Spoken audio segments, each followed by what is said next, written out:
जय हिंद, जय भारत, वंदे मातरम। मैं रविंद्र फौजी। आज सबसे पहले दो बड़े मुद्दे जिनके बारे में मैं आपको इस वीडियो में चर्चा करना चाहता हूं।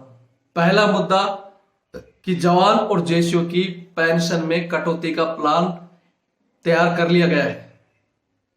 आप बैठे रहना आंखें बंद करके, जब पता चलेगा कि आज पेंशन एक वन रैंक वन पेंशन के बाद हवलदार तक की 24-25 हजार आ रही थी, जेसीओ के 34-35 और ऑनरी कैप्टन के 40 के लगभग। जब वो कटकर नीचे आ जाएगी ना, उस दिन आपकी आंख खुलेंगी। तो इस वीडियो में मैं इस सिलसिले में पूरी डिटेल के साथ आपको बताना चाहता हूं। दूसरा, जो मैंने सहायक प्रथा का केस डाला हुआ था, वो केस हमारा एक्सेप्ट हो गया है। उस केस में हमें केस नंबर मिल गया है और जल्दी ही इसी महीने में दीपावली से पहले पहले हमें तारीख भी मिल जाएगी। इन दोनों विषय पर मैं आज चर्चा करना चाहता हूं। सबसे पहले तो बता देता हूं इंपॉर्टेंट, क्योंकि हमारे लिए सबसे पहला इंपॉर्टेंट है इन अधिकारियों को काबू करना। ये लोग कहीं ना कहीं, कल की न्यूज में दिखाया जा रहा है कि सेना के अधिकारियों की पेंशन कम होगी और जवानों की पेंशन कम होगी। आपको बता दूं कि किसी भी अधिकारी की पेंशन में कोई फर्क पड़ने वाला नहीं है। मात्र कहीं ना कहीं अगर गलती से होगा तो भी इनके 1% किसी पे असर पड़ेगा जो कि पहले रिटायरमेंट ले रहा है।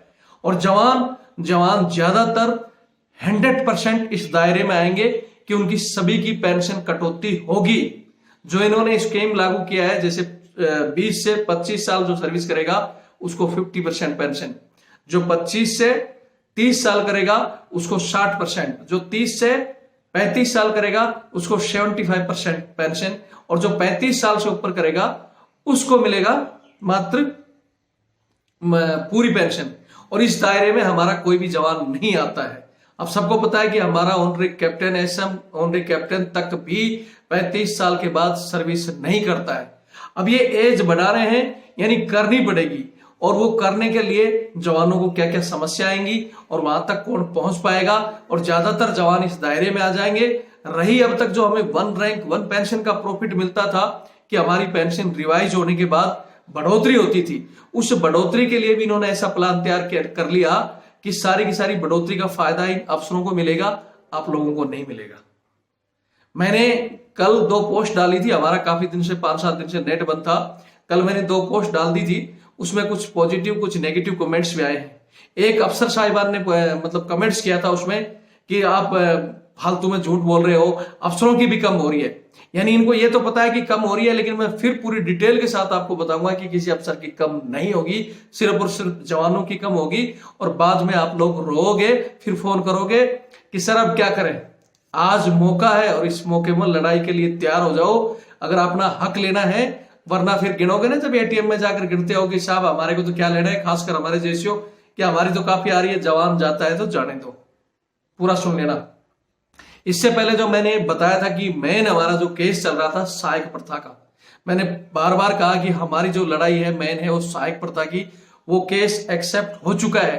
उसके लिए इन्होंने बहुत भरपूर कोशिश की मेरे को भी दबाने के, जिसके लिए आप जो हमारे वर्तमान सर्विस कर रहे हैं उन सबको पता है कि मेरे नाम से लेटर भी सर्कुलेट हुए हैं सभी रेजिमेंटों में कि रविंद्र फौजी से कोई जुड़ेगा नहीं, इनके कोई वीडियो नहीं देखेगा। लेकिन आप लोगों के भरपूर सहयोग से जिस दिन 4,48,000 मेरे फॉलोअर्स थे तब ये लेटर जारी हुआ था, और इन लोगों के लेटर के बावजूद आज 4,75,000 लोग मेरे से जुड़े हैं। यानी आप लोगों ने उल्टा इन्हीं के मुंह पर तमाचा मारा है कि हम आज अपना हक मांग सकते हैं और वो मांगना चाहिए। इसी सिलसिले में मैंने पहले बता दिया था कि जैसे ही हमारा केस एडमिट होगा और हमें उसकी तारीख दी जाएगी कि सहायक प्रथा बंद करने के लिए, हाँ मैंने 10 पार्टी बनाई है। आपको पहले ही बता देता हूं कि सहायक प्रथा के अंदर हमारी आर्मी, उसके बाद में सारी की सारी paramilitary force, BSF, CRPF, ITBP जितनी भी है वो सारी, गृह मंत्रालय और रक्षा मंत्रालय, 10 को पार्टी बनाया है। और अगेंस्ट यूनियन ऑफ इंडिया और रविंद्र फौजी के ये जो जवान है आरटीएफ से जुड़े हुए राष्ट्रीय तिरंगा फोर्स के, इन सब के बीच में ये एक तरह की लड़ाई है। इस लड़ाई को जिन लोगों को पता है कि सहायक प्रथा क्या है, इन्हें बंद होना चाहिए, क्योंकि ये अंग्रेजों के जमाने से चला आ रहा है। उस समय अंग्रेज अफसर होते थे और जवान हमारे भारत के होते थे। वो जवानों से कुत्ते घुमाना, घर में झाड़ू पोछा करना, इस तरह के काम करवाते थे। और आज ये काले अंग्रेज आज भी हमारे जवानों से ये सारे के सारे काम करवा रहे हैं। कुत्ते घुमाना, टॉयलेट साफ करवाना, यहां तक कि इनकी मैडमों के कच्चे बनियान तक धुलवाना, सारे काम आज भी जवानों से करवाए जा रहे हैं। फुल फैसिलिटी से पूरा फायदा उठा रहे हैं। और ये ड्रामा, जो इस ड्रामे से रिलेटेड बताता हूं कि पेंशन का भी जो मुद्दा है इसी से जुड़ा हुआ है। सबसे पहले मैं फिर बता देता हूं कि यहां अगर आप चाहते हो कि सबसे सहायक प्रथा बंद हो तो हमारा 50% चाहे वो छुट्टी का मसला हो, सारे मसले खत्म होंगे। और इस केस को जीतने के लिए, जैसे मैंने पहले भी अकाउंट नंबर आज फिर दे रहा हूं, ये मेरा अकाउंट नंबर है और ये मेरा फोन नंबर, और जो 82 90 35 45 13 ये मेरा फोन नंबर है। यही मेरा पेटीएम, फोन पे, गूगल पे सभी से जुड़ा हुआ है। और ये मेरा अकाउंट नंबर है जो कि रविंद्र सिंह के नाम से ही है, SBI का। आप लोगों ने पहले मदद की तो मैंने ये केस डाल दिया था। अब इस केस को डालते ही इस महीने में जैसे ही हमें इनको नोटिस चला जाएगा, नोटिस के बाद में जो हमारा उनसे लोग जुड़े हुए हैं वो चाहते हैं कि भाई हम इसको मुद्दे को बहुत बड़ा हाईलाइट बनाएं। और हाईलाइट के लिए बड़ी मीडिया में देना, न्यूज में या पेपर बांटना, या जगह जगह बड़ी बड़ी मीटिंगें करना और एक आंदोलन की तरह तैयार करके, ताकि ये 100% हमारे पक्ष में आए। क्योंकि इन लोगों ने इस केस को खारिज करने के लिए इतना जोर लगाया, लेकिन ये ना तो मेरे को दबा सके ना मेरे वकीलों तक पहुंच सके। हमने जो प्लानिंग तैयार की थी, ये मेरी एक दिन की नहीं है, 5 साल की प्लानिंग से इस केस को लड़ा है कि कैसे लड़ा जाए। बार बार मैंने कहा भी कि हमने पहले धरने दिए, प्रॉपर इन विपिन रावत साहब को जाके वहां अवगत भी कराया। इन्होंने कहा था कि हम 2017 में कहा था कि सहायक प्रथा बंद कर देंगे, लेकिन इन्होंने नहीं की। और नहीं की तो हमने फिर प्लान बनाया कि हम कोर्ट के थ्रू इकट्ठा होकर, एक आदमी इनके खिलाफ कभी नहीं लड़ सकता। पहले बहुत लोगों ने कोशिश की, उसको डरा धमका कर इन्होंने बैठा दिया या केस वापस ले लिया गया। तब से मैंने प्लानिंग किया। ये लोग जैसे हैवी होते थे तो इनको लगता था कि रविंद्र शेखावत पीछे हट रहा है, लेकिन ये भूल गए कि शेर घायल होकर पीछे हटता तो इसका मतलब ये नहीं है कि वो पीछे चला जाएगा, फिर लौट के आएगा। और वो मैं लौट के आया। मेरे को जहां जहां लगा थोड़ा पीछे हटा, फिर आया, फिर हटा, लेकिन मैं मेरी चाल से चल रहा था। और इन लोगों ने मुझे, आप मानोगे नहीं, कि मेरे को दबाने के लिए इतने बड़े लेवल में मीटिंग की, जिसमें 18 कर्नल, उसके बाद में ब्रिगेडियर 4-5 लेफ्टिनेंट जनरल तक के लोग बैठे कि कैसे रविंद्र फौजी को दबाया जाए। क्योंकि अब ये बहुत बड़ी शक्ति बन चुका है। और वो शक्ति में नहीं, मेरे से जुड़े हुए ये 4,75,000 लोग हैं जो हर चीज को वायरल करते हैं और इनके मुंह पे तमाचा लगता है। और हम इस चैनल के माध्यम से, पहले भी ये लोग ड्रामा करते हैं, बड़े दिखाते हैं, सरकार को, पुलिस को नोटिस देते हैं कि भाई ये फौज की बदनामी कर रहा है। हम आज भी कहते हैं कि हमारी पहले भी 3 पीढ़ियां फौज में थी और हो सकता है भविष्य में भी हमारे बच्चे भी फौज में जाए। फौज या paramilitary force, army, navy, air force, जो भी बड़ी बड़ी संस्थाएं हैं, वो बहुत अच्छी और बढ़िया नौकरी है। आप देखते भी होंगे, ये मेरा जो RTF के नाम से मैं खुद डिफेंस एकेडमी चला रहा हूं, जिसमें कितने बच्चे आपको दिखाता हूं, मैं खुद तैयार करता हूं। इसमें फौज में, पुलिस में, एयरफोर्स, नेवी, पैरामिलिट्री में भेजने के लिए मैं बच्चे तैयार करता हूं। हम इनके खिलाफ नहीं, हम इन माता की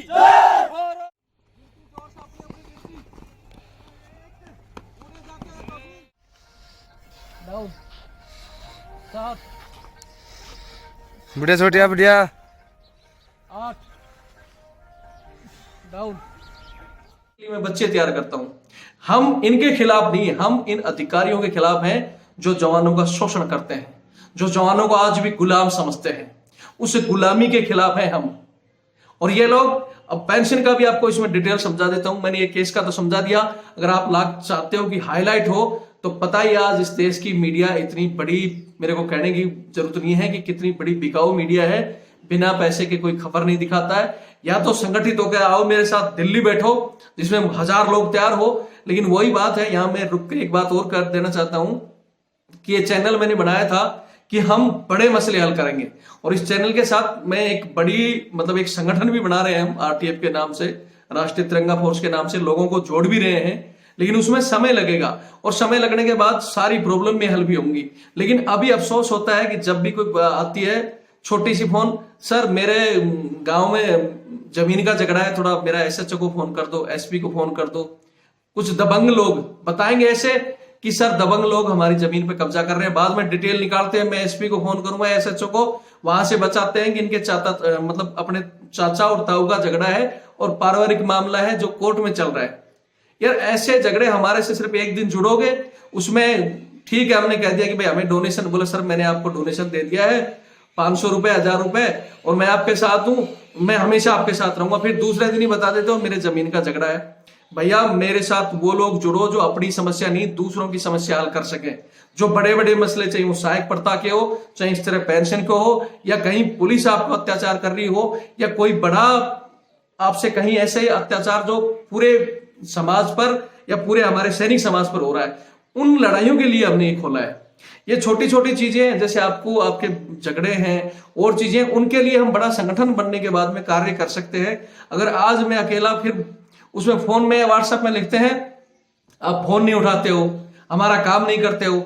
अगर मैं यही काम करने में लग गया, कभी उड़ीसा से फोन, कभी पंजाब से, तो कभी गुजरात से, कभी मुंबई से, अगर मैं इनमें करूंगा तो मैं फिर मेरा जो ये मेन काम है रह जाएगा। इसलिए मैं हाथ जोड़कर रिक्वेस्ट मैंने की थी कि जब तक ये सहायक प्रथा का केस चल रहा है, इस समय तक हमें थोड़ा ढील दे दो, हमें ये काम करने दो। उसके लिए भी हम प्लानिंग कर रहे हैं कि आगे भविष्य में जो चाहे पुलिस जवानों के साथ अत्याचार करती है या कहीं सिविल में इस तरह का कहीं जो आता है, वो पूरा जब हमारा बड़ा एक संगठन बन जाएगा और संगठन में जगह जगह अपने अपने डिस्ट्रिक्ट के लिए, अपने अपने तहसील के लिए आदमी बैठाए जाएंगे जो वहां से समस्या हल करेंगे, वरना फिर हेडक्वार्टर जो हम एक बड़ा बनाएंगे वहां से हल होगी।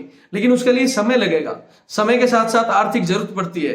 और वो फिर कहते हो कि साहब करेंगे हम आर्थिक मदद, फोन करेंगे जब आपका केस लग जाएगा। अब ये केस लग चुका है, केस नंबर मिल चुका है और तारीख मिलते ही बड़ी मीडिया में डालना है और बड़ा हाईलाइट करना है, तो उसके लिए भैया खर्च करना पड़ेगा। मैं आज मुझे मतलब कहते हुए वो आती है कि एक बड़े अधिकारी जिन्होंने पार्टी बना रखी है, उन्होंने मुझे जब कहा कि जिन अंधों बहनों के लिए बोले तू लड़ रहा है, अंधों के शहर में आईना बेच रहा है और गंजों के लिए कंगा बेच रहा है, वो तेरी सुनने वाले नहीं है। ये डायलॉग उन्होंने बोला था कि आपके अंदर कैपेसिटी और कैपेबिलिटी है, बोलने की हिम्मत है, आज हमारे से जुड़ो, आप कहां से कहां आपको पहुंचा देंगे। बोले तू इनसे जो चंदा मांग रहा है वो एक मुश्त मेरे को देने के लिए तैयार बैठे हैं। बड़ी बड़ी पार्टियों में बड़े बड़े ये जो अपने बड़े बड़े अफसर हैं जो इन चीजों को रोकने के लिए कितनी भी मैं एक झटके में किसी से ले सकता हूं। मेरे को जरूरत नहीं पड़ेगी आप लोगों को कहने के लिए कि भाई 100 रुपए 1000 रुपए कट करके दो। लेकिन मैंने सच्चाई के लिए लड़ा हूं हमेशा और सच्चाई के लिए लड़ता रहूंगा। बोलते हैं ना योद्धा जिस हमने जो रणनीति बनाई है, चाहे हमें वो तीसरी लड़ाई लड़नी पड़े वो भी लड़ेंगे। और रणनीति में योद्धा वही है जो ना झुके, ना टूटे और ना किसी की गुलामी स्वीकार करे। हमें वो हमारा जो खून हमें इजाजत नहीं देता, महाराणा प्रताप की तरह रघु में वो खून है कि घास की रोटी खाएंगे लेकिन किसी की अधीनता स्वीकार नहीं करेंगे, वो हमारे अंदर खून। और मैं चाहता हूं कि मुझसे वही लोग जुड़े जिनके अंदर ब्लड हो कि हम किसी की गुलामी नहीं करेंगे, बूट पालिश नहीं करेंगे। और इसी के लिए हम लड़ाई लड़ रहे हैं और इसी लड़ाई में जिन लोगों ने साथ दिया उनका धन्यवाद। मैं फिर कहता हूं कि एक बार उन लोगों ने पहले भी कहा था कि जब केस डल जाएगा हम और सहायता करेंगे, तो भैया अब मैं आधी फीस वकीलों को दे चुका हूं, जो मेरा काम था मैं कर चुका हूं, अब आधी फीस देनी है और इसको हाईलाइट करना है, तो आप लोगों को सहयोग करना पड़ेगा। और आपके सहयोग से ही जीत होगी, मैं अकेला जीत नहीं सकता। मेरे को एक माध्यम बना दिया भगवान ने कि भाई मैं लड़ूं आगे बढ़कर और आप मेरा सपोर्ट करो तो ही लड़ाई हम लड़ सकते हैं। अकेला कोई कुछ नहीं कर सकता, आप सबके सहयोग से लड़ाई जीती जाएगी। और ये मौका है, क्योंकि जब भी किसी पाप का अंत होता है तो भगवान किसी को आगे कर देता है, करने वाला वो नीली छतरी मैंने बताया था कि वही है। मैंने एक दिन पहले भी कहा था सहयोग के विषय में कि एक स्टूडेंट ने 50 रुपए भेजे थे, तो उसने कहा था कि सर मेरे पास यही है मैं भेज रहा हूं, वो भी सहयोग कर रहा है। मैं आपको इसमें दिखाता हूं एक छोटा सा, एक जो रिक्शा चला रहा है, रिक्शे में सब्जी बेच रहा है, ये आपको यहाँ देख लो अच्छी तरह। उसने भी रविंद्र फौजी टाक के और उसने एक बच्ची और ये पूरा परिवार मिलके उन्होंने मेरे लिए चंदा इकट्ठा करके उन्होंने मेरे पास एक बार 1000 रुपए, एक 1500 रुपए इकट्ठा करके भेजा था, अपनी दुकान में लगा रखा है रविंद्र फौजी, ये देख सकते हो आप। तो बोलते हैं ना कि जब राम सेतु बना था, मैंने पहले भी डायलॉग मारा था कि जब बड़े बड़े वानर जो बजरंगबली और उसके अलावा बड़े बड़े वानर सेना थी जो बहुत बड़े बड़े पत्थर डाल रहे थे और उसमें एक गिलेरी छोटा छोटा पत्थर लेके जाकर वहां डाल रही थी। वो छोटा पत्थर, वो गिलेरी का भी इतिहास में दर्ज है। तो जिस तरह ये स्टूडेंटों ने, इन किसी सब्जी वाले ने, किसी ट्रक वाले ने भी हमारे पास पैसे भेजे कि साहब मैं ट्रक ड्राइवर हूं लेकिन आपको वीडियो देखता हूं, ये जो अत्याचार हो रहा है जवानों पर, ये खत्म होना चाहिए। क्योंकि हो सकता है कल उस ट्रक ड्राइवर का बच्चा फौज में हो, कल उस सब्जी वाले का बच्चा फौज में है, वो मेरे लिए नहीं उन लोगों के लिए डाल रहे हैं। और मैं भी मेरे लिए नहीं लड़ रहा, मैं आज मेरी शान से नौकरी करके आया हूं। जो ये अफसर बार बार में कहते हैं ना कि ये बीच में आया है, फलाना आया है, कभी भी रिकॉर्ड देख लेना, मेरी पूरी सर्विस है। मैं आज पूरी अपनी पेंशन ले रहा हूं और मस्त हूं। मेरे को किसी भी प्रकार की कोई तकलीफ नहीं है, न सिविल में न फौज से। लेकिन मैं लड़ रहा हूं सिर्फ सच्चाई के लिए, क्योंकि वो जो चीजें हमने झेली है वहां, हमारे सामने भी ऐसी स्थिति आई है कि मैं जो जाकर वहां ये काम करने के लिए, जिस देश सेवा के लिए हम भर्ती होकर गए थे और वहां हमारे साथ इस तरह का किया, उसके लिए लड़ रहा हूं। और जब आप उससे गुलामी की जंजीरों से बाहर निकल जाओगे, उस दिन अपने हक के लिए लड़ना शुरू कर दोगे, वरना उसमें भी दबे रहोगे। जो कुछ लोग तो बूट पुलिस में खुश हैं, वो वैसे ही, क्योंकि जो बूट पुलिस करेगा वही आदमी लंबी सेवा भी कर सकता है। अभी इससे हटकर मैं समझो, मैंने समझाना दिया था, जो समझ गए होंगे। अब इससे हटकर जो मैं पेंशन का मुद्दा था उसके ऊपर कुछ और बातें बता दूं कि ये स्कीम कर रहे हैं कि 20 साल से 25 साल सर्विस, जो आदमी ग्राउंड में नौकरी करेगा वो इतनी लंबी नौकरी कर सकता है क्या? एक सिपाही अगर वो रैंक नहीं लेगा, वो क्या 35 साल तक सर्विस कर लेगा? एक ग्लेशियर की ठंड में या राजस्थान की तपती धूप में ड्यूटी करना, अंग्रेजों ने जो बताया था ना कि फौज, इन सड़ों को पता नहीं किसने दिमाग दिया है, सरकार इनकी सुन रही है या अंधी बहरी हो रखी है कि बस जो जनरल बिपिन रावत ने बोल दिया क्या वही सत्य है? ये कहते हैं कि 35 साल के हमारी फौज, बुड्ढों की फौज भर्ती करोगे आप? क्या हमारा जो बुढ़े हो जाते हैं, बुजुर्ग लोग हो जाते हैं, वो क्या आज की लड़ाई में हिस्सा लेंगे? जैसे जैसे आदमी बुजुर्ग होता है और 40-45 हो जाता है, वो सिर्फ सलाह दे सकता है कि आप लोग ये करो वो करो, और ऊपर चला जाएगा 35-57 साल तक। ये तो सोचते हैं कि जैसे अफसर टेंट में बैठा बैठा अपना प्लानिंग बना देता है। इनके जैसे हमारे एक जेसीओ साहब ने एक दिन बताया था कि इनके तो टॉयलेट में भी हीटर लगा है, गीजर लगे हैं, यहां तक कि साला पानी का डोलू रखने वाला दूसरा होगा। ये तो थोड़ी सी वो है, नहीं धोने के लिए भी बंदा खड़ा कर देंगे। हर जगह फैसिलिटी इनके पास है। वहां रिजाई से नहीं निकलते, हीटर गीजर से निकलते, टेंट में सिर्फ प्लानिंग बनाते हैं। और वो हमारा जवान 35 साल ग्राउंड के अंदर इस तरह की ड्यूटियां कर लेगा? क्या वो मशीन है? अगर उस समय से नहीं आएगा, अंग्रेजों ने बनाया था 15 साल टफ नौकरी एक जवान की करना बहुत मुश्किल है। और उसमें भी अगर ये अपने निजी काम अगर बंद कर दें, जो इनके निजी काम है पर्सनल, 60% तो जवान उसी से दुखी हैं। अगर आप करना भी चाहते हो,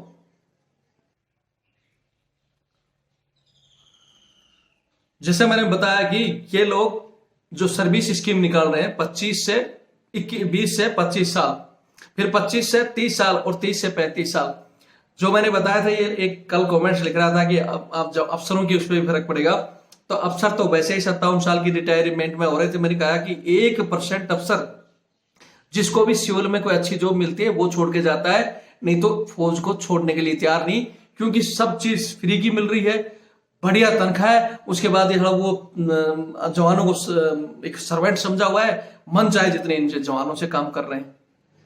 तो ये लोग छोड़ेंगे? कतई नहीं छोड़ेंगे।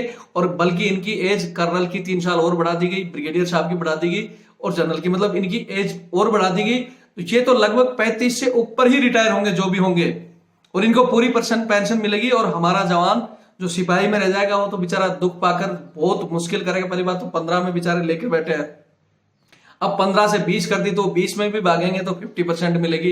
यानी जहां 25,000 लेकर रिटायर हो रहा है टोटल, वहां उसको 12,000 में पहुंच जाएगा।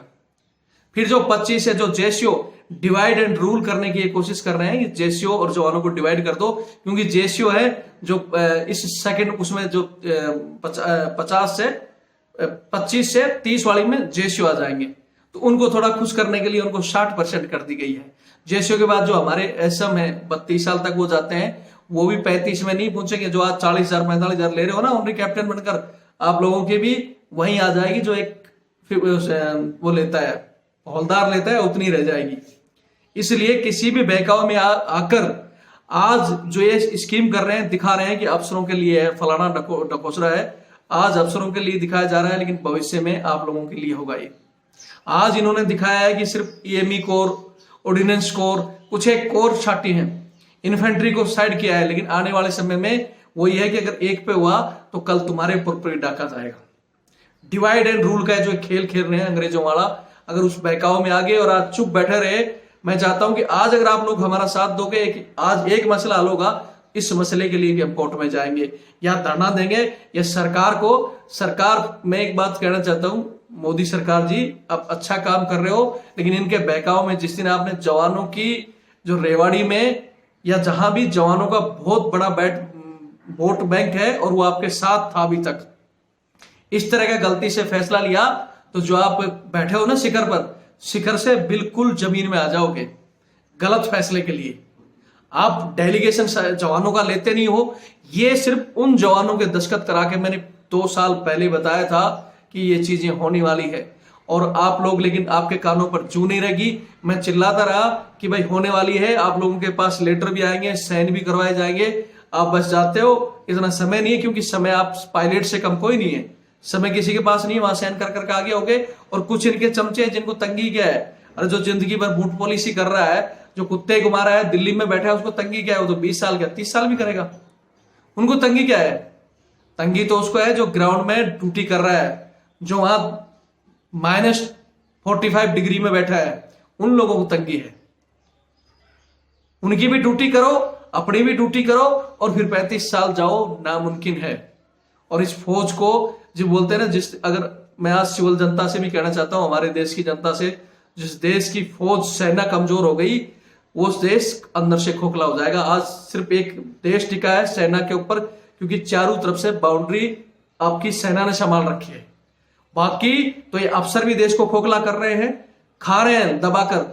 नेता भी भ्रष्टाचार में लूट रहे हैं देश को। अगर आपको रक्षा बजट इन चीजों में कमी करनी है तो सबसे पहले इनकी सैलरी जांच करा दो, अफसरों की और मिनिस्टरों की।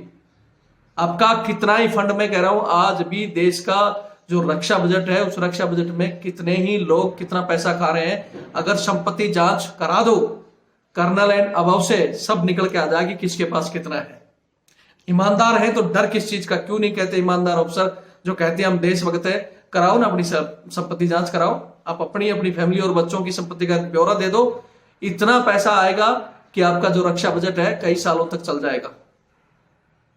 इनके अफसर में सब बंद करो ना। एक अफसर में इस पर कितना खर्चा हो रहा है? 2 या 4 अफसर उसमें खाना खाते हैं। देखो उसका निकालो आप। एक ओआरएस में जिसमें पूरी एक नफरी 250 तक की खाना खा लेगी, और एक तरफ सिर्फ 5 अफसर उसमें रहते हैं, जो भी आधा टाइम आते हैं, नहीं आते हैं, लेकिन खर्चा उतना ही हो रहा है वहां। एक जर्नल, हालांकि कुछ पॉइंट इन्होंने कम भी किए हैं सरकार ने, एक बंगले में इतने बड़े में रहेगा जहां 100 जवान रोज काम करने के लिए बुला रहा है, ढकोसला लगा रहता है, ये करो वो करो। मिसयूज तो ये कर रहे हैं।